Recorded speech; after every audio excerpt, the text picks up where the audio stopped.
मैं doctor Mahesh Girish Deshmukh Shushrusha hospital exchange test baby centre Nanded से fibroid and infertility के बारे में आपको बताना चाहती हूँ। फाइब्रॉइड यानी जो गांठें रहती है थैली के अंदर, ये मांस की गांठें रहती है जिसको कि इंट्राम्यूरल फाइब्रॉइड बोला जाता है। और दूसरी जो गांठें रहती है वो रहती है सबसिरोजल यानी थैली के ऊपर रहती है। तीसरी जो रहती है वो सबम्यूकोजल यानी थैली के अंदर की परत जिसको एंडोमेट्रियम बोला जाता है, वहाँ रहती है। तो तीनों टाइप की फाइब्रॉइड जो है, जो गठाने हैं, ये 5 to 10% इन्फर्टिलिटी पेशेंट में पाए जाते हैं।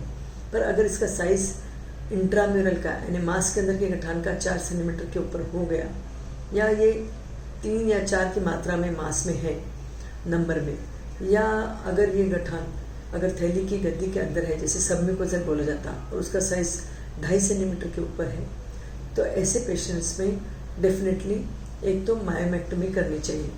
तो मायोमेक्टोमी यानी थैली के अंदर की गांठ निकालना। तो ये लैप्रोस्कोपी और हिस्ट्रोस्कोपी दोनों तरीके से निकाली जाती है। लैप्रोस्कोपी से जो 4 सेंटीमीटर के ऊपर के फाइब्रॉइड है जिसको बोलते हैं इंट्राम्यूरल, वो निकाले जाते हैं, और सबसिरोजल जो थैली के बाहर है, और जो सब म्यूकोजल है थैली के गद्दी के परत के अंदर है, उसको हिस्ट्रोस्कोपी से निकाला जाता है। क्यों ये निकालना चाहिए? क्योंकि इससे थैली में बहुत ज़्यादा वेदनाएं होती हैं यानी कॉन्ट्रैक्शंस बढ़ते हैं। तो वेदनाएं अगर बढ़ गई, जो कि बहुत बार पेशेंट को समझ में नहीं आती, पर ये एक तो शुक्राणु और बीज का मिलन नहीं होने देते और प्रेगनेंसी नहीं रहने देते, इसीलिए इसमें ये निकालना जरूरी हो जाता है।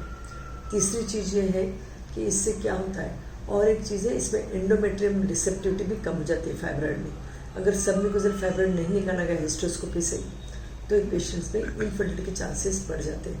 सो फाइब्रॉइड अगर मोर देन 4 सेंटीमीटर है, इंट्राम्यूरल है, सबम्यूकोजल में 2.5 सेंटीमीटर के ऊपर है, या ज़्यादा 3-4 के ऊपर है और प्रेगनेंसी नहीं रह रही, तो डेफिनेटली लैप्रोस्कोपी या हिस्ट्रोस्कोपी से निकालनी चाहिए, ताकि प्रेगनेंसी 25% ज़्यादा बढ़ सकती है। धन्यवाद।